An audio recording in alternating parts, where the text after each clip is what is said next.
11 days of grand Europe trip with easy EMI of rupees 25,000 only with GT Holidays. Hats off to Arun Raja ரொம்ப ரியலிஸ்டிக்கா பண்ணியிருக்காரு. ஜெய் அட்வொகேட்டா ரொம்ப சூப்பரா பண்ணியிருக்காரு. ஆண்களுக்கு ஏற்படும் விந்தணு குறைபாடு, விரைவீக்கம் பிரச்சனைகளுக்கு எத்னிக் ஹெல்த் கேர் இயற்கை கருத்தரிப்பு மையம். சென்னை மாதிரி மாநகரில் இது மாதிரி டிசாஸ்டர் டேக்லிங் சிட்டி அப்படின்றது ரெடி ஆயிடுச்சா, அந்த இன்ஃப்ராஸ்ட்ரக்சர் இருக்கான்னு பார்த்தா மிகப்பெரிய கொஸ்டின் மார்க் தான்.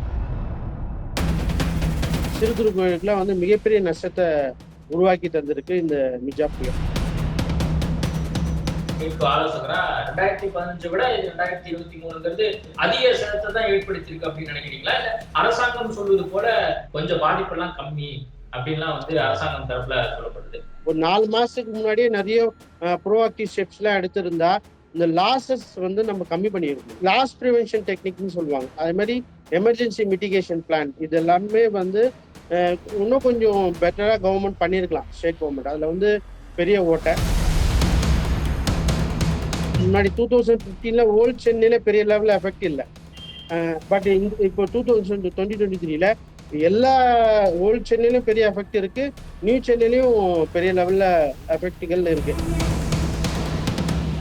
4000 கோடி அப்படி இருக்கிறது ஒரு பாயிண்ட் இருக்கணும் சார். என் பாயிண்ட் என்ன சொன்னா, அந்த ட்ரெயின் ஃபெசிலிட்டிஸ் செட் பண்றாங்க பாத்தீங்களா, அந்த டிசைன் லெவல்லே அந்த ஆர்கிடெக்ட் டிசைன் சொல்லுவாங்க. இன்ஜினியரிங்லேயே தப்பு இருக்குன்னு சொல்லுவாங்க. இப்போ கடந்த எலினோ இயர்ஸ் அது மாதிரிலாம் வர ஆரம்பிச்சிச்சு. இந்த கிளைமேட்டிக் சேஞ்சுக்கு ஏற்ற இன்ஃப்ராஸ்ட்ரக்சர் ஃபெசிலிட்டியை டெவலப் பண்ணணும். ஃபார் எக்ஸாம்பிள் இன்ஜினே மாத்தினா இன்ஜினோட காஸ்ட் அதிகமாகும். ஓகேங்களா, இன்ஜின்ல இருக்க ஸ்பேர் பார்ட்ஸ் கண்டிப்பா மாத்தி தரலாம். ஸோ அந்த மாதிரியான relaxations insurance company can able to give. இயல்பு நிலை அப்படிங்கிறதே கண்டிப்பா ஒரு 10 days கொண்டு வந்துடும் சார். ஆல்மோஸ்ட் இன்னைக்கு எல்லா டிரான்ஸ்போர்டேஷன் எல்லாமே ஸ்டார்ட் பண்ணிட்டாங்க. ஆனா வீட்டுக்குள்ள இருக்கிற லாசஸ். அடுத்த புயலுக்கு சென்னை என்ன மாதிரி தயாராகணும் அப்படின்னு நீங்க நினைக்கிறீங்க? குறிப்பா சென்னை மாநகராட்சியை பொறுத்த வரைக்கும் இனிமேல் என்னத்தை கவனத்துல கொள்ளணும்னு நீங்க நினைக்கிறீங்க? ஒரு மாசத்துக்கு பெய்ய வேண்டிய மழை ஒரு 2 மணி நேரம் 3 மணி நேரத்துல பெஞ்சது. இதுதான் ப்ராப்ளம். ஐபிசி தமிழ் நேயர்களுக்கு வணக்கம். இன்றைய நேர்காணலில் நம்மோடு இணைந்திருப்பவர் பேரிடர் மீட்பு ஆலோசகர் பிரபுகாந்தி அவர். வணக்கம் சார். வணக்கம் சார். அதாவது மிக்ஜாம் புயல் கரையை கடந்திருக்கு. ஆனா ஒரு காட்டிடுச்சு போல இருக்கு சென்னையவே. மக்கள்லாம் அவதிப்படுற விஷயங்களை நம்ம பார்த்துட்டு வரோம். அரசாங்கம் சார்பில் தொடர்ந்து பல்வேறு முன்னெச்சரிக்கை நடவடிக்கைகள் எடுத்திருந்தாலும் அது போதுமானதாக இல்லை அப்படின்னு சொல்லி மக்களுடைய ஒரு குறைபாடா சொல்றதை நம்ம பார்க்குறோம். சென்னையில பிரதான சாலைகள்ல பாத்தீங்கன்னா தண்ணீர் தேங்கலை அப்படிங்கிற ஒரு சூழல் இருக்கு.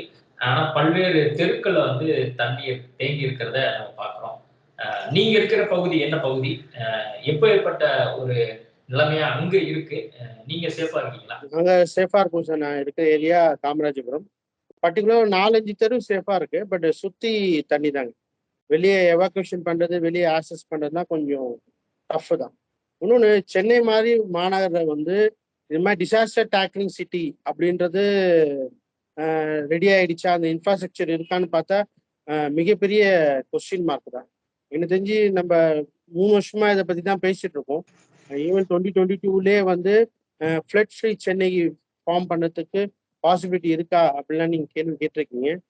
உண்மையிலே பண்ணிருக்கலாம். ஆனா போன வருஷம் தவறுனது இந்த வருஷமும் அது சரி பண்ணலான்றது ஏன்னா நடுத்தர மக்கள் பிளஸ் எம்எஸ்எம்இ கம்பெனி, நிறைய சிறு குறு தொழில்லாம் திருப்பி மீள முடியாத லெவலுக்கு போய் சேர்ந்திருக்காங்க.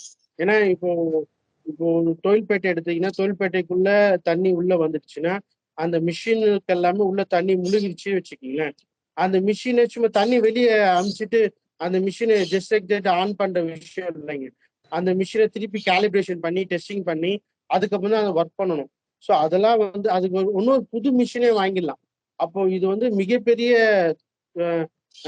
சிறு குறு கோயிலுக்குலாம் மிகப்பெரிய நஷ்டத்தை உருவாக்கி தந்திருக்கு இந்த மிஜா புயல். அதான் சார், இப்போ 2015 விட இப்போ 2023 இந்த புயல் அதிக அளவு மக்களை பாதிச்சிருக்கு அப்படின்னு சொல்றாங்க. நீங்க ஒரு பேரிடர் மீட்பு ஆலோசகரா 2015 விட 2023 அதிக ஒரு பொருட்சேதத்தையும் உயிர் சேதம் தொடர்பா இன்னும் தகவல் நம்மளுக்கு கிடைக்காம இருக்கு. அதிக சேதத்தை தான் ஏற்படுத்தியிருக்கு அப்படின்னு நினைக்கிறீங்களா? இல்ல அரசாங்கம் சொல்வது போல நம்ம வந்து 4000 கோடி ரூபாய் நம்ம செலவு பண்ணியிருக்கோம், கொஞ்சம் பாதிப்பெல்லாம் கம்மி அப்படின்லாம் வந்து அரசாங்கம் தரப்புல சொல்லப்படுது, அப்படிதானா?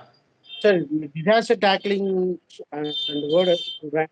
அதுமாதிரி லாஸ் ப்ரிவென்ஷன் டெக்னிக் சொல்லுவாங்க. கவர்மெண்ட் வந்து சப்போஸ் பீன் ப்ரோஆக்டிவ், ரியாக்டிவா இருக்கிறத விட ஒரு ஒரு புயல் வந்த பிறகு அப்புறமா செய்யற மிட்டிகேஷன் பிளான்னு சொல்லுவாங்க. அந்த மாதிரி இருக்கிறத விட ரெஸ்கியூ ஆப்ரேஷன், ரீஆப்ரேஷன் பண்றதை விட இப்போ டிசம்பர் மாதம் மழை பெய்யும், நவம்பர் டிசம்பர் மழை பெய்யுன்றத ஒரு 4 மாசத்துக்கு முன்னாடியே நிறைய ப்ரோஆக்டிவ் ஸ்டெப்ஸ்லாம் எடுத்திருந்தா இந்த லாசஸ் வந்து நம்ம கம்மி பண்ணியிருக்கணும். அதாவது லாஸ் ப்ரிவென்ஷன் டெக்னிக்னு சொல்லுவாங்க. அதே மாதிரி எமர்ஜென்சி மிட்டிகேஷன் பிளான் இது எல்லாமே வந்து இன்னும் கொஞ்சம் பெட்டராக கவர்மெண்ட் பண்ணியிருக்கலாம், ஸ்டேட் கவர்மெண்ட். அதில் வந்து பெரிய ஓட்டை. ப்ளஸ் சென்னை கார்பரேஷன்ஸை பொறுத்த வரைக்கும் சில விஷயங்கள் இப்போ ஃபார் எக்ஸாம்பிள் ஒரு பில்டிங் கட்டினா CMDA rule, Chennai metro development அத்தாரிட்டின்னு ஒன்று சொல்கிறாங்க. அவங்க வெறும் பில்டிங் அப்ரூவல் பண்ணுறதுக்கு மட்டும் தான் அவங்களோட ஒர்க்கா, அவங்களோட ரூலா? அப்போ ஒரு பெரிய அப்பார்ட்மெண்ட் கட்டுறாங்க, அதில் வந்து ஒரு 300-400 குடும்பம் உள்ள வருதுன்னா அதுக்கு உண்டான ட்ரெயின் கெப்பாசிட்டிஸு, பவர் ஜென்ரேஷன்ஸு, அப்புறமா கார்பேஜ் ஹேண்ட்லிங் இதெல்லாம் வந்து அவங்க கணக்கிடுறதே இல்லை. இதனால்தான் இப்போ இவ்வளோ பெரிய குளறுபடிக்கு மிகப்பெரிய காரணம். ப்ளஸ் இந்த வருஷம் பண்ண இதுல கார்லாம் அடிச்சு போட சீன்ஸ்லாம் நிறைய போய் பார்த்தோம். ஸோ இந்த மாதிரியான விஷயங்கள்லாம் நடக்குதுன்னா அப்போ டிசைன் பண்றச்சவே பேரிடர்களை தாங்கக்கூடிய டிசைன் அண்ட் ஆர்கிடெக்ட்லேயே வரணுங்க. அது வந்து இல்லை. செகண்ட் பாயிண்ட் வந்து இப்போ ரோடு வந்து இப்போ இப்போ ஓல்டு சென்னை, நியூ சென்னை அப்படி பிரிச்சு பார்த்தோம்னா முன்னாடி 2015 ஓல்டு சென்னையில பெரிய லெவலில் எஃபெக்ட் இல்லை. பட் இப்போ 2023 எல்லா ஓல்டு சென்னையிலும் பெரிய எஃபெக்ட் இருக்கு, நியூ சென்னையிலையும் பெரிய லெவல்ல எஃபெக்ட்கள் இருக்கு. உண்மையிலே வேளச்சேரி, பள்ளிக்கரணை, மடிப்பாக்கம் இதெல்லாம் வந்து 3 வீக்ஸ் முன்னாடி பெஞ்ச மழைக்கே அவங்களால தாக்க பிடிக்க முடியாதது. இப்போ அவங்களுடைய வாழ்வாதாரத்தை இழக்கிற அளவுக்கு இந்த மழை வந்து ஒரு பெரிய கலைபுரம் பண்ணிடுச்சு தான் சொல்லணும். அதான் சார், இப்போ சென்னை மாநகராட்சி சார்பா 4000 கோடி ரூபாய் வந்து செலவு செய்யப்பட்டிருக்கு, மழைநீர் வடிகால்லாம் நாங்க அமைச்சிருக்கோம் அப்படின்லாம் வந்து சொன்னாங்க. இந்த 4000 கோடிக்கு இப்போ இது அமைச்சிருக்காங்க அப்படின்னு சொல்லி புரிஞ்சுக்கிறதா, இல்ல வந்து இந்த 4000 கோடி அமைச்சதை விட இன்னும் கூடுதலா நம்ம நிதி ஒதுக்கி அதை பண்ணியிருக்கணும் அப்படின்னு பாக்குறதா, இல்ல சென்னை மாநகராட்சியை பொறுத்த வரைக்கும் மழைநீர் வடிகாலே அமைக்கல, பாதி வந்து அமைச்சிட்டு பாதி அமைக்காம விட்டுட்டாங்க அப்படின்னு பாக்குறதா? சார் டிசைன் இருக்கு இல்லைங்க சார். என் பாயிண்ட் நான் என்ன சொல்லுவேன்னா, அந்த குவாண்டம் ஆஃப் மணி 4000 கோடி அப்படி இருக்கிறது ஒரு பாயிண்ட் இருக்கணும் சார். என் பாயிண்ட் என்ன சொன்னா, அந்த ட்ரெயின் ஃபெசிலிட்டிஸ் வந்து செட் பண்றாங்க பார்த்தீங்களா, அந்த டிசைன் லெவல்லே அந்த ஆர்கிடெக்ட் டிசைன் சொல்லுவாங்க. அதாவது ஃபார் எக்ஸாம்பிள் இப்போ நீங்க வந்து வேளச்சேரியில இருக்கீங்கன்னா வேளச்சேரியில உள்ள ரோடுக்கு ஏற்ற மாதிரி லென்த், பிரெத், வித் ஓகேல, அந்த மெட்ரிக் கியூபுக்கு ஏற்ற மாதிரி அந்த டிசைன் டிராயிங்கு டிசைன் பண்ணணும். அதே டிராயிங் அதே டிசைனு நீங்க டி நகர்லயும் அதே மாதிரி நீங்க ட்ரைனேஜ் ஃபெசிலிட்டிஸ் போட்டீங்கன்னா அது எப்படி மேட்ச் ஆகும்? என் பாயிண்ட் என்ன சார், டெக்னிக்கலி இன்ஜினியரிங்லேயே தப்பு இருக்குன்னு சொல்ல வரேன். அதாவது நீங்க சிஎம்டிஏல போயிட்டு நீங்க ட்ரெயின் ஃபெசிலிட்டிஸ் டிராயிங்ஸை வந்து கேளுங்க, மொத்தமே 4 டிராயிங் தான் இருக்கும். நான் என்ன சொல்றேன், ஏரியா ஸ்பெசிபிக் ஏன் பண்ணக்கூடாது, ஏன் பண்ண முடியாதா? பண்ண முடியும். இவ்வளவு பெரிய சென்னை சார் இப்போ உலகத்துக்கே ஃபார் எக்ஸாம்பிள் என்ன சொல்றது, லேண்ட்மார்க் உருவாக்குற கம்பெனி எல்என்டி போன்ற கம்பெனி வந்து சென்னையில தான் ஹெட் குவார்ட்டர்ஸே இருக்கு. ஓகேங்களா? இப்போ அதே மாதிரி சென்னையில இருக்கவங்க 2 விதமான கன்ஸ்ட்ரக்ஷன் பாக்குறாங்க. ஒரு பக்கம் மெட்ரோ ரயில் கன்ஸ்ட்ரக்ஷன் போகுது, இன்னொரு பக்கம் இந்த ட்ரெயின் ஆக்டிவிட்டி நடக்குது. அந்த ஒர்க் பெர்ஃபார்மன்ஸ் எப்படி போகுது, ப்ராக்ரஸ் எப்படி போகுது, எவ்வளோ இன்ஜினியரிங் இதுல நடக்குதுன்னு தெரியும் பெர்ஃபெக்ஷன். ஆனா அதே ரோட் கான்ட்ராக்ட்ல நடக்கிறதுல வந்து என்ன கேட்டா சார், அந்த கம்பியே வந்து திருப்பிச்ச கம்பி எல்லாம் இன்குவாலிட்டிஸ் எல்லாம் நிறைய பாக்குறோம். ஷட்டரிங்லாம் ஒழுங்கா நடக்குது. ஒன்றும் சார், ஒரு ஒரு ட்ரெயின் ஒர்க் நடக்குதுன்னா போன வருஷம் நம்ம பேசணும், கியூரிங்னு ஒன்று பண்ணுவாங்க. அதாவது ட்ரெயின் ஃபெசிலிட்டிஸ் பண்ணி முடிச்ச உடனே, ரீசெட்டிங் பண்ண முடிச்ச உடனே அந்த கான்ஃபிளிக் செட் ஆகிறது 4-5 நாளைக்கு அந்த கோணிப்பையை வச்சு சுத்தி வைப்பாங்க. அந்த மாதிரியான ஆக்டிவிட்டிஸ்லாம், ஏன்னா அப்படின்னா தான் ஸ்ட்ரென்த் வரும், அந்த ட்ரெயினுக்கு உண்டான ஸ்ட்ரென்த் அண்ட் குவாலிட்டிஸ் வரும். அதெல்லாம் வந்து நடக்கலைங்க. அதான் மெயின் பாயிண்ட். அடுத்த பாயிண்ட், 4000 கோடி செலவு பண்ணியிருக்காங்க ஸ்டேட் கவர்மெண்ட் வந்து, நம்ம பண்ணலன்னு சொல்லல. ஆனா அந்த பேரிடர்களை தாங்கக்கூடிய, இப்போ ஃபார் எக்ஸாம்பிள் இப்போ கடந்த எலினோ இயர்ஸ் அது மாதிரிலாம் வர ஆரம்பிச்சிச்சுங்க. இந்த கிளைமேட்டிக் சேஞ்சுக்கு ஏற்ற இன்ஃப்ராஸ்ட்ரக்சர் ஃபெசிலிட்டியை டெவலப் பண்ணணும். நம்ம ஒன்றும் பழைய டிசைன் பழைய டிராயிங்கை வச்சு எக்ஸிக்யூட் பண்ணா கண்டிப்பா இந்த மாதிரி பேரிடர்கள்ல இதை விட அதாவது இப்போ கிட்டத்தட்ட சென்னை பீப்பிள் டிசம்பர் மாசமா சென்னை வாழ தகுதி இல்லாத நகரம்ன்ற அளவுக்கு கிட்டத்தட்ட வந்துச்சு. ஒவ்வொரு மிடில் கிளாஸ் ஃபேமிலிக்கும் குறைஞ்சது 2 to 5 லட்சம் ரூபாய் வரைக்கும் loss. AC, fridge, TV, electronics items, அப்புறமா ஒவ்வொருத்தங்க வீட்டு காரு, பைக்கு எல்லாமே முழுசாவே முழுங்கிச்சுங்க. அந்த வெஹிக்கிளோட அவங்க எல்லாமே இஎம்ஐல வாங்கியிருப்பாங்க. அதோட இன்சூரன்ஸ் எப்படி கவர் ஆகும் என்னன்றது எல்லாமே மிகப்பெரிய கேள்விக்குறி. ஓகே சார், இன்னொரு கேள்வி. இப்போ இந்த பேரிடர் மீட்பு ஆலோசகரா நீங்க இருக்கிறதுனால கேட்கிறேன். இப்போ நிறைய வீட்டுல வந்து பாத்தீங்கன்னா உங்களுக்கு அந்த கார் அடிச்சுட்டு போறதா இருக்கட்டும், அதே மாதிரி டூ வீலர்ஸ் அந்த மாதிரி விஷயங்கள்லாம் அடிச்சுட்டு போகிறது இல்லையா, இதெல்லாம் வந்து இன்சூரன்ஸ்ல கிளைம் பண்ண முடியாது அப்படின்னு சொல்றாங்க. இது ஏன் வந்து ஒரு பேரிடர் மீட்பு ஆலோசகம் அப்படின்னு ஒரு டீம் ஒன்று இருக்கு இல்லையா, இப்ப இதெல்லாம் வந்து ஒரு இன்சூரன்ஸுக்குள்ள கொண்டு வந்து இந்த மாதிரி இயற்கை சார்ந்து இருக்கக்கூடிய பேரிடரின் போது இது மாதிரி இழப்புகள் ஏற்பட்டா இதை நம்ம சரி செய்ய முடியாதா? அதுக்கான இன்சூரன்ஸ் ஸ்கீம்ங்கிறதே இந்தியாவுல கிடையாதா? இன்சூரன்ஸ்ன்றது இந்த மாதிரியான இடர்களை சமாளிக்கிறதுக்கு தான். வெறும் விபத்து, ரோடு ஆக்சிடென்ட் நடக்குது, அதுக்கு மட்டும் தான் இன்சூரன்ஸ் இல்லைங்க. இதுக்கும் இன்சூரன்ஸ் இருக்கு. ஆனா மக்கள் மத்தியில அவேர்னஸ் இல்லை. நீங்க பாலிசிஸ்னே பாத்தீங்கன்னா கார் பாலிசின்னு சொல்லுவாங்க. கார் ஓட்டுறது இல்லை, கான்ட்ராக்டர் ஆல் ரிஸ்க் பாலிசின்னு. பில்டிங்கே இந்த மாதிரி மழை பெஞ்சுது, இது மாதிரி தண்ணி வந்ததுன்னா பில்டிங்க்கும் உயிர் சேதம் ஏற்பட்டாலும் கான்ட்ராக்ட் கவர் பண்ற மாதிரி பாலிசிஸ் இருக்கு. ஆனா இது நிறைய பேருக்கு தெரியலைங்க. இப்போ ஃபார் எக்ஸாம்பிள் எப்படி ஹெல்த் இன்சூரன்ஸ்னா எல்ஐசி மட்டும் தான் தெரியும். ஓகேங்களா? இப்போ அதுலயே வந்து ஹெல்த் இன்சூரன்ஸ் பாலிசிஸ் எல்லாம் இருக்கு. ஓகேங்களா? அது மாதிரி பில்டிங் டேமேஜ் ஆனாலும் அதை கவர் பண்ற பாலிசிஸ் இருக்கு. ஆனா அதுக்கான மிகப்பெரிய விழிப்புணர்ச்சி பெரிய லெவல்ல இல்லைங்க. இன்னொரு பாயிண்ட், இந்த மாதிரி இன்சூரன்ஸ் காரெல்லாம் டெலிவரி பண்ற டைம்ல இப்ப எப்படி 5 வருஷம் இன்சூரன்ஸ் எடுக்கிறாங்களோ அது மாதிரி இந்த மாதிரி இன்சூரன்ஸும் கவர் பண்ணி தரணும். செகண்ட் பாயிண்ட், இனிமேல் இப்ப எப்படி பொங்கல் தீபாவளி வருதோ அது மாதிரி இது மாதிரி பேரிடர்கள். இப்போ சென்னையை பொறுத்த வரைக்கும் சார் ரொம்ப ரொம்ப சிம்பிள் தியரி சார். மழை பெய்யுது, கண்டினியூவா பெஞ்சினா தான் இவ்வளவு ப்ராப்ளம். மழை பெய்யுது 1 hour பெய்யுது, 1 hour கேப் விட்டு பெஞ்சிருந்தா இவ்வளவு பெரிய லாசஸ் நடந்திருக்காது. அதான் ஃபர்ஸ்ட் பாயிண்ட். அப்போ ஒரு சின்ன குறுக்கீடு. இப்ப நீங்க அந்த இன்சூரன்ஸ் எல்லாம் இருக்கு அப்படின்னு நீங்க சொல்றீங்களா, அது உண்மையாவே வந்து கார் நிறுவனங்களோ அல்லது அந்த இன்சூரன்ஸ் நிறுவனங்களோ வந்து அதை கிளைம் பண்றதுக்கான விஷயங்களை ஏற்படுத்தி கொடுக்குறாங்களா? ஏன்னா இப்ப இதை நிறைய பேர் பார்க்க போறாங்க, அவங்களுக்கு ஒரு சின்ன ஒரு கிளாரிட்டி அல்லது இல்லைன்னு சொல்லி எல்லாரும் நினைச்சிட்டு இருப்பாங்க. பட் இருக்கு அப்படிங்கிற ஒரு தகவலை நீங்க கொடுக்குறீங்க. அதுல ஒரு கிளாரிட்டியா நீங்க ஏதாவது நீங்க ஒரு பேர் சொல்லி கூட சொல்லுங்க.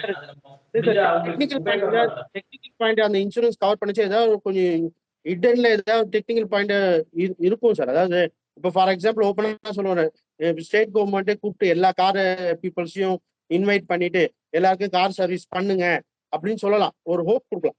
புரியுதுங்களா? அண்ட் செகண்ட் பாயிண்ட் வந்து அந்த சர்வீஸ் கொடுக்குறச்சு இந்த மாதிரியான மேண்டேட்டரிஸ்ல கவர் ஆகும். இப்போ லாசஸ் ஆகுதுன்னா கார் ஃபார் எக்ஸாம்பிள் இன்ஜினே மாத்தினா இன்ஜினோட காஸ்ட் அதிகமாகும். ஓகேங்களா? இன்ஜின்ல இருக்க ஸ்பேர் பார்ட்ஸ் வந்து கண்டிப்பா மாத்தி தரலாம். ஸோ அந்த மாதிரியான ரிலாக்ஸேஷன்ஸ் வந்து insurance company can able to give. Even government have the all kind of capacity to pass GO வச்சு கண்டிப்பா பண்ணா இந்த இன்சூரன்ஸ் கம்பெனி கண்டிப்பா கொடுக்கலாம். சரி, எனக்கு தெரிஞ்சு மக்கள் வந்து மனித லெவல்ல மனித இன்சூரன்ஸ் வச்சிருக்காங்களோ இல்லையோ, இப்ப நீங்க வண்டியை வந்து ரோட்ல பைக்குக்கும் காருக்கும் இன்சூரன்ஸ் இல்லாம இருக்கவே இருக்காது. அப்ப வாங்கி வச்சிருக்க இன்சூரன்ஸை வச்சு கண்டிப்பா இது கொடுக்கணுங்க. ஏன்னா இது இயற்கை பேரிடர் எல்லாருக்குமே தெரியும். ஓகேங்களா? அப்போ ஒண்ணு எதுவுமே நடக்கல. அப்போ எப்படி எடுத்துட்டு போய் we have to execute the plan. Okay sir, அது மட்டும் இல்லாம இப்ப இன்னுமே நம்ம பேசிட்டு இருக்கக்கூடிய தருணத்துல கூட வந்து பாத்தீங்கன்னா இன்னும் வாட்டர் லாக்குங்கிறது அப்படியே இருந்துட்டே இருக்கு. மக்கள்லாம் வந்து தவிச்சிட்டு இருக்காங்க. கொஞ்சம் கொஞ்சமா தேசிய பேரிடர் சார்பா இருக்கக்கூடிய வீரர்களும் அதே மாதிரி இங்க தமிழகத்தில் இருக்கக்கூடிய பல்வேறு காவல்துறை அதிகாரிகள், அமைச்சர்கள்லாம் கூட போய் உதவி பண்றதை நம்ம பாக்குறோம் அந்த போட் மூலியமா.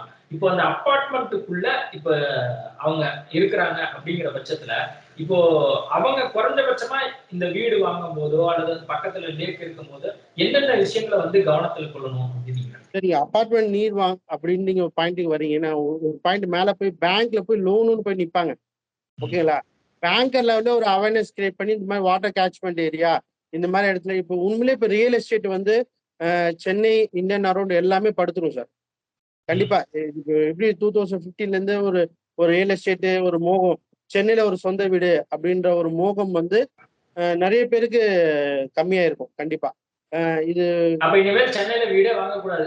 குறிப்பா அந்த லேக் பகுதி இந்த அபார்ட்மெண்ட்னு சொல்லி வந்து விற்பனை பண்ணக்கூடியவங்க எல்லாம் கொஞ்சம் டல்லா தான் இருக்க போகுது பிசினஸ். ஒரு வாட்டி சூடு பட்டாச்சு சார். இப்போ 2வது வாட்டி சூடு பட்டதுனால மக்கள் எல்லாமே நாலா பக்கமும் யோசிப்பாங்கல்ல. Investment point of view. ஒரு பாயிண்ட் என்ன ₹1 போட்டா ₹100 ஆகுதா? அப்படி பாயிண்ட் ஆஃப் வியூல நிறைய பேர் வந்து தங்குறவங்க ஒரு பாயிண்ட். ஒன்னொன்னு சார், இப்போ கண்ட்ரி பிளானிங் கூட சார் ஒரு பரவலாக்கப்பட்டதா நல்லது. நம்ம ஸ்பெசிஃபிக்கா எல்லாமே சென்னை சென்ட்ரிக்கா எடுத்துட்டு போறதுனால தான் இவ்வளோ பெரிய டென்சிட்டி பாப்புலேஷன், இவ்வளோ பெரிய ப்ராப்ளம். இதனால தான் ரியல் எஸ்டேட் எல்லாமே நம்ம பரவலாக்கப்பட்ட எல்லா அதிகாரமும் கொண்டு போனோம்னா அது எல்லாமே நம்மள டேக்கிள் பண்ணுவோம். ஓகே சார், இப்போ 4000 கோடி ரூபாயில செலவு செய்யப்பட்டிருக்கு. இந்த மழைக்கு முன்பாக வந்து செலவு செய்யப்பட்டிருக்குன்னு சொல்லியிருக்காங்க. இப்போ 5660 கோடி ரூபாய் நாங்க வந்து மத்திய அரசாங்கத்திற்கு கேட்டிருக்கிறோம் அப்படின்னு சொல்லி முதல்வர் அவர்கள் சொல்றாரு. இந்த 5000 கோடி ரூபாய் வந்து போதுமானதா இருக்குமா? இது வந்து முழுக்க முழுக்க பாதிக்கப்பட்டவர்களுக்காக இந்த தொகைங்கிறது போகுமா? அல்லது வந்து இந்த கட்டமைப்பை உருவாக்குறதுக்கான விஷயங்களாகவும் இதை நம்ம எடுத்து பார்க்கலாம். இப்போ இப்போ எல்லா டிவிலையும் வந்து ட்ரோன் மாதிரியே அவங்க அந்த லாசஸ் எல்லாமே காட்டுறாங்க. இது எல்லாமே வந்து ஒரு விட்னஸ் ஷோ. இன்னொரு பாயிண்ட் சார், டிசாஸ்டர் பொறுத்த வரைக்கும் தமிழ்நாடு கவர்மெண்ட் சில அப்ரோச்சஸ் என்னன்னா, பெரிய லெவல்ல மழை பெய்யுது, தண்ணி நிக்கல, நாங்க இது பண்றோம், அது மாதிரி சொல்லவே கூடாது. டிசாஸ்டர் பொறுத்த வரைக்கும் எனக்கு வந்து ஃபார் எக்ஸாம்பிள் ஒரு 10 லட்ச ரூபாய் லாஸ்னா நீங்க வந்து 40 லட்சம் 50 லட்சம் லாஸ்ன்னு நீங்க சொல்லணும். அப்பதான் 20 லட்சம் 30 லட்சமா வரும். நீங்க கிளைம் பண்றச்சவே அதிகமா கிளைம் பண்ணாதான் உங்களுக்கு பணம் வந்து அட்லீஸ்ட் ஒரு 60% 70% வரும். நீங்க லாசஸ் எல்லாமே மறைச்சிட்டு காட்டீங்க. நீங்க லாசஸே வந்து ரெண்டு விதமான லாசஸ் எடுத்துக்கணும். Direct loss, indirect loss. நம்ம டைரக்ட் லாஸ் மட்டும் தான் பண்ணணும். இன்டைரக்ட் லாஸ் ஃபார் எக்ஸாம்பிள் இப்போ வந்து தண்ணி வந்து ஒரு இண்டஸ்ட்ரிக்குள்ள வந்துருச்சுன்னா அந்த இண்டஸ்ட்ரி வந்து தண்ணி உள்ள வந்துச்சு, எவாக்குவேட் பண்ணிட்டாங்க. அந்த மிஷின் லாஸ். அந்த மிஷின் திருப்பி காலிபிரேஷன் பண்ணும். அந்த மிஷின் ஒர்க் பண்றதுக்கு ரெடியா இருக்கும். இது எல்லாமே ஓவர் கம் பண்ணி வந்த பிறகுதான் இந்த விஷயத்தை எப்படி நம்ம ஓவர்டேக் பண்ண போறோம் அப்படின்ற ஒரு பாயிண்ட் இருக்கு. அப்போ இந்த லாசஸும் வந்து இன்கால்குலேட் பண்ணணும்ல. அப்போ அவனுக்கு யார் அந்த நஷ்டீடு கொடுப்பாங்க? இப்போ ஃபார் எக்ஸாம்பிள் இப்போ உண்மையிலே இப்போ விவசாய சார்ந்த பேரிடர் மாதிரி சென்னை மட்டும் பாதிக்கப்பட்டிருக்கு பெரிய லெவல்ல. ஓகேங்களா? அப்போ இப்போ காஞ்சிபுரம், திருவள்ளூர்லாம் விவசாயம் பண்ணிட்டு இருக்காங்க. அந்த மாதிரி இடத்துலயும் பண்ணியிருக்காங்க. அந்த கிராப்ஸுக்கு உண்டான நஷ்டீடுகளும் பெரிய லெவல்ல கவர் பண்ணி கொடுக்கணுங்க சார். ஓகே சார், இன்னொரு கேள்வி என்னன்னா, இப்போ வந்து அரசாங்கம் சார்பில் 5000 கோடி ரூபாய் வரைக்கும் இப்போ மத்திய அரசாங்கம் தரப்புல கேட்கப்பட்டிருக்கு. இந்த தொகைங்கிறது வந்து பாத்தீங்கன்னா எதெல்லாம் வந்து கவர் பண்ணும் அப்படிங்கிறது உங்களுடைய ஒப்பீனியன்? சார், பொதுவாக டிசாஸ்டர் மேனேஜ்மெண்ட் 2 விதமா man power loss, material loss, இப்படிதான் 2ஆ பிரிப்பாங்க. ஓகேங்களா? உண்மையிலே தமிழ்நாடு கவர்மெண்ட் ஒரு 20 பேர் இறந்திருக்காங்கன்றது கடந்த ஒரு 2-3 வருஷமாவே நம்ம பேரிடரால நடக்கிற மனித உயிரிழப்புகளை நம்ம தடுத்திருக்கோம். ஒரு அவேர்னஸ் பண்ணி இப்போ மண்டே வந்து ஜெனரிக் ஹாலிடே விட்டாங்க. அந்த மாதிரியான விஷயங்கள்லாம் வச்சுட்டு மனித உயிரிழப்புகளை நம்ம பெரிய லெவலில் தடுத்திருக்கோம். ஓகேங்களா? இப்போ வந்து பொருள் இழப்பு, பொருளாதார இழப்பு, இது எல்லாமே எப்படி ஓவர் கம் பண்ணும்? இதுக்கு எப்படி interim loan, even state government and central government also MSME சிறு சிறு குறு தொழில்களாக வந்து பேரிடர் நிவாரண லோனா கூட சில அமௌண்ட் வந்து அனௌன்ஸ் பண்ணா கொஞ்சம் அவங்க பிரீத்திங் கிடைக்கும். உண்மையிலே இது மூலியமா ஸ்டேட் கவர்மெண்ட்டுக்கும் சென்ட்ரல் கவர்மெண்ட்டுக்கும் சொல்லணும். சென்ட்ரல் கவர்மெண்ட்டும் சார் இப்போ ஸ்டேட் கவர்மெண்ட் அமௌண்ட் ஒன்று கேட்டாங்கன்னா அது ப்ராசஸ் பண்ணி கொஞ்சம் ஸ்பீடப் பண்ணி ஃபண்டை ரிலீஸ் பண்ணணும் சார். இம்மிடியட்டா ரிலீஸ் பண்ணணும். ஓகேங்களா? அதுக்கு ஒரு டைம் எடுத்துட்டு அப்புறமா அவங்க கன்சல்டேட் பண்ணி, ஏன்னா இப்போ எப்போ தேவையோ அப்போ நீங்க ஃபீட் பண்ணாதான் அதோட சர்வைவல் பார்ட்லாம் நல்லா இருக்கும். நீங்க சிறு குறு தொழிலெல்லாம் பார்த்தீங்கன்னு நீங்க ஃபார் எக்ஸாம்பிள் எம்என்சி எல்லாம் வந்து அவன் 6 மாசம் 1 வருஷம் கூட தாக்கு பிடிக்கும். மசில் பவர் வந்து ஜாஸ்தி. இப்ப சிறு குறு தொழிலெல்லாம் வந்து அவனுக்கு ஒரு 50,000 ரூபாய் 1 லட்ச ரூபாய் லாஸே வந்து அவனால தாக்கு பிடிக்க முடியாது. அவனால மீண்டு வர்றதே வந்து மிகப்பெரிய கொஸ்டின் தான். ஓகே சார், நான் இறுதியா கேட்க விரும்புறது, இந்த பேரிடுங்கிறது நம்ம சந்திச்சு முடிச்சிருக்கோம். இப்ப மக்கள்லாம் வந்து பாத்தீங்கன்னா கொஞ்சம் கொஞ்சமா அவங்க இயல்பு வாழ்க்கைக்கு வரணும் அப்படின்னு சொல்லி நிறைய விஷயங்களை பண்றதை நம்ம பாக்குறோம். இப்போ சென்னை இயல்பு நிலைக்கு வர்றதுக்கு எவ்வளவு நாள்? சரி, இயல்பு நிலை அப்படிங்கிறதே கண்டிப்பா ஒரு 10 டேஸ்ல கொண்டு வந்துடும் சார். ஆல்மோஸ்ட் இன்னைக்கு எல்லா டிரான்ஸ்போர்டேஷன் எல்லாமே ஸ்டார்ட் பண்ணிட்டாங்க. ஆனா வீட்டுக்குள்ள இருக்கிற லாசஸ், அப்புறமா வீட்டுக்குள்ள தண்ணி வந்தது அதை கிளீன் பண்ணி எடுக்கிறது, இது பண்றது சார். எனக்கு தெரிஞ்சு ஒரு typical middle class family sir, particular Tambaram, Mudichur, Velachery, Madipakkam, இந்த மாதிரி ஏரியாலாம் எடுத்தீங்கன்னா ஒவ்வொரு ஃபேமிலிக்கும் இண்டிவிஜுவலா ஒரு 1 to 1.5 லட்சம் வரைக்கும் லாஸ் ஆயிருக்குது. அப்போ அந்த லாஸ் பார்ட் வந்து ஈக்குவேஷன் பண்ணி மேல அதாவது இப்போ மக்கள் வந்து எனக்கு தெரிஞ்சு யாருமே இப்போ இலவசங்கள் கேட்கல. எனக்கு ரோடு ஒழுங்கா போட்டு கொடுங்க, தண்ணி உள்ள வராம இருக்கிறதுக்கு என்ன வழின்னு பாருங்க. சில இதில் பார்க்கணும், என் வீட்டுக்குள்ள நீங்க என்ன வேணா கன்ஸ்ட்ரக்ஷன் பண்ணி சொல்லுங்க, என் வீட்டை மேல தூக்கி கட்ட சொல்லுங்க, நான் கட்டிடுறேன். ஆனா ரோடு இருக்க தண்ணிலாம் உள்ள வருது, டேம் எல்லாம் உடஞ்சி அதனால தண்ணிகள் வெளியே வந்த கேசஸ்லாம் இருக்கு. சரி, ஒன்னே ஒண்ணு சார், ஈவன் தமிழ்நாடு நினைச்சாங்களே இப்பவே வாட்டர் கேட்ச்மெண்ட் ஏரியா எது இதெல்லாம் ஐடென்டிஃபை பண்ணி அந்தந்த சர்வே நம்பரை ஏன் ஃப்ரீஸ் பண்ணக்கூடாது? ஈஸியா ஃப்ரீஸ் பண்ணலாம். ஃப்ரீஸ் பண்ணா அந்த இடத்துல ரிஜிஸ்ட்ரேஷன் நடக்கூடாது அப்படின்னு நினைச்சா முடிஞ்சு போச்சு. அப்ப அந்த இடத்துல ஏன் பில்டிங் வருது? சார் சதுப்பு நிலம் சார், சதுப்பு நிலத்துல ஒரு பில்டிங் கட்டி வச்சிருக்காங்க தொழில்நுட்பம். அது வந்து டிக்ளேர்டு சதுப்பு நிலம், ஓகேங்களா? சதுப்பு நிலத்துல தமிழ்நாடு செம்மொழி ஆபீஸுக்கு எதிர்த்தாப்புலயே ஒரு பெரிய 4-5 காம்ப்ளெக்ஸ் இருக்கு. அந்த இடமே ஃபுல்லா சதுப்பு நிலம் டிக்ளேர் பண்ணிருக்கு. அப்ப அந்த இடத்துல எப்படி அலோவ் பண்ணாங்க? பெரிய ஹாஸ்பிட்டல் சொல்றாங்க, ஓகேங்களா? அந்த ஹாஸ்பிட்டல்லாம் கூட அந்த மாதிரி இடத்துல தான் கன்ஸ்ட்ரக்ட் பண்ணிருக்காங்க. ஓகே சார், இன்னொரு விஷயம், இப்போ இந்த புயல் நம்ம பார்த்தாச்சு. அடுத்த புயலுக்கு சென்னை என்ன மாதிரி தயாராகணும் அப்படின்னு நீங்க நினைக்கிறீங்க? குறிப்பா சென்னை மாநகராட்சியை பொறுத்த வரைக்கும் இனிமேல் என்னத்தை கவனத்துல கொள்ளணும்னு நீங்க நினைக்கிறீங்க? இப்போ சென்னையில உலகமே வந்து கிளைமேட்டிக் சேஞ்சு எலினோ, அதாவது ரொம்ப சிம்பிளா சொல்லணும்னா 1 மாசத்துக்கு பெய்ய வேண்டிய மழை ஒரு 2 மணி நேரம் 3 மணி நேரத்துல பெஞ்சிது. இதுதான் ப்ராப்ளம், புரியுதுங்களா? 1 மாசத்துக்கு பெய்ய வேண்டிய மழை 1 நாளோ 2 நாள்லயே பெஞ்சுது. அப்போ அந்த டிசாஸ்டரை டேக்கிள் பண்ணக்கூடிய கெப்பாசிட்டி சென்னைக்கு இருக்கா? இதுதான் பெரிய கொஸ்டின் மார்க், ஓகேங்களா? அப்ப இந்த மாதிரி கொஸ்டின் மார்க் இருக்குன்னா இதுக்கான பேரிடர் சம்பந்தமான நிறைய, அதாவது எமர்ஜென்சி எவாக்குவேஷன் பிளான்ன்ற மாதிரி ஒன்று சொல்லுவாங்க, ப்ளூ பிரிண்ட் வந்து எல்லா இப்போ எப்படி நேம் போர்டு போடுறாங்க பார்த்தீங்களா, நேம் போர்டு போடுற மாதிரி எல்லா வீட்லயும் வந்து சிவிக் செக்ஷன் வர மாதிரி அந்த மாதிரி இடத்துல இருக்கும். ரூட் பிளான் இருக்கும்.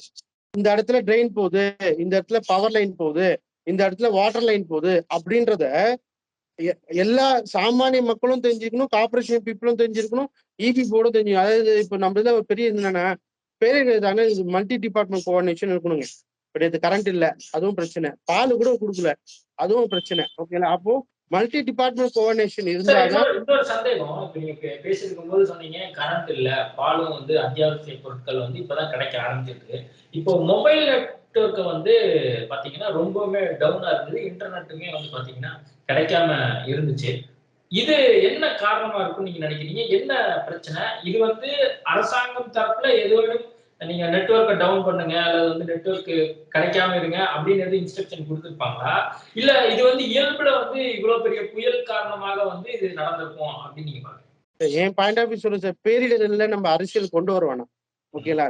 ஆல்வேஸ் பேரிடரை பொறுத்த வரைக்கும் கவர்மெண்ட்டுக்கு வில் பவர் ரொம்ப முக்கியம், ஓகேங்களா? கவர்மெண்ட்டுக்கு இதுவா போவாங்க.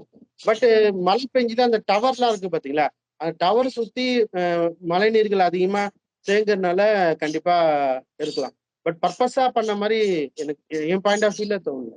ஓகே சார், இறுதியா நீங்க மக்களுக்கு சொல்ல வருவது, ஏன்னா நிறைய பேர் வந்து தண்ணியில தேங்கி இருக்கிறாங்க, இன்னும் ஒரு சில பேர் வந்து அவங்க ஃப்ரெண்ட்ஸுக்கு வந்து இது ஒரு தகவலா கூட கொடுப்பாங்க. நீங்க ஒரு பேரிடர் மீட்பு ஆலோசகரா அவங்களுக்கு நீங்க சொல்லக்கூடிய மெசேஜ்? சார், சென்னையில இனிமேல் இருக்குன்னா 3 விஷயம் கண்டிப்பா சொல்லணும் சார்.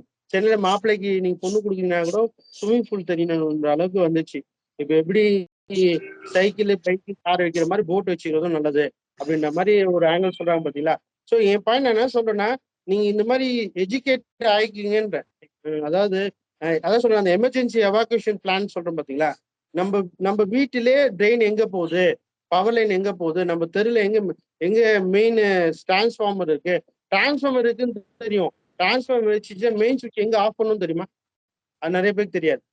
லாஜிக், லைன் போகுது, லைன் எங்கேயா கட் ஆயிடுச்சுன்னா மெயின் சுவிட்ச் எங்க இருக்கு, எமர்ஜென்சி ஸ்டாப் பட்டன் எங்க இருக்கு அப்படின்றது நிறைய பேருக்கு தெரியாது.